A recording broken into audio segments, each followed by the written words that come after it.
So, one of the most difficult things I find in healing from complex trauma is what I call the loyalty paradox. A lot of folks suffering from complex trauma can't even begin to heal until we get the chance to examine both ourselves and those whom we rely on very heavily. The bind or the trauma bond with our dysfunctional systems is absolutely devastating. In dysfunctional systems, the people who were supposed to protect us were also the source of harm, and survival itself required us to maintain a level of attachment to them. As children, we literally couldn't afford to see our caregivers clearly. It doesn't matter if you come from a dysfunctional or a much healthier family dynamic, because our nervous systems had to prioritize attachment over accuracy. So for children, attachment means survival. So loyalty is developed from this very survival instinct. In dysfunctional families where children are often the target of the dysfunctional adult's anger and rage, children end up internalizing the narratives of their caretakers and twist themselves into shapes that would allow them to survive. What ultimately saved my mind from growing up in this kind of system is questioning deeply those I'm supposed to trust, those closest to me, my caregivers or past caregivers, those whom I had to completely rely on at one time, the ones who were indispensable to my survival. And that's the paradox that's extremely, extremely difficult to get over. In dysfunctional systems, concepts like trust and loyalty become weaponized. So, for example, loyalty, rather it being a tool for social cohesion, it becomes a silencing mechanism. Trust and respect become something you're told you owe rather than something that's earned through consistent, safe behavior. Our very language of connection was hijacked right from the start. So, how do we begin to unbind ourselves? I found it really useful to look at trust and loyalty as just interpersonal tools. Tools that can strengthen group cohesion, but can just as easily be twisted into instruments of manipulation. It's like the two sides of the same coin concept, the yin and the yang.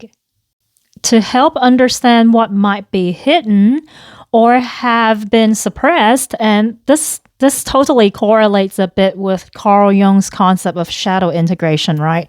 We have to ask ourselves some very uncomfortable questions and face our own internal answers. These would be questions about, just for example, right? Whether care and loyalty went both ways or only one way in your, relationships with your particularly caretakers. That's what we're talking about, right? The next question I would ask would be, whose feelings mattered most? Is it our feelings or their feelings?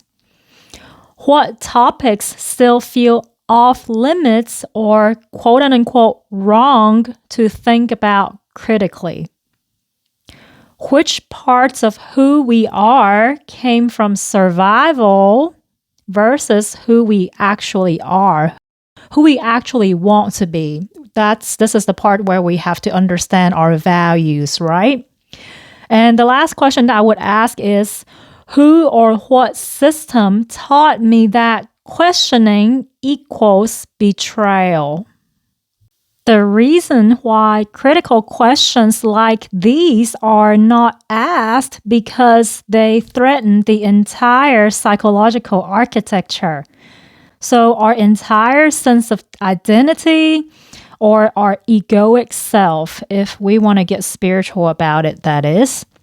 Critical questions can definitely bring up discomfort and even cognitive dissonance because, once upon a time, questioning was dangerous.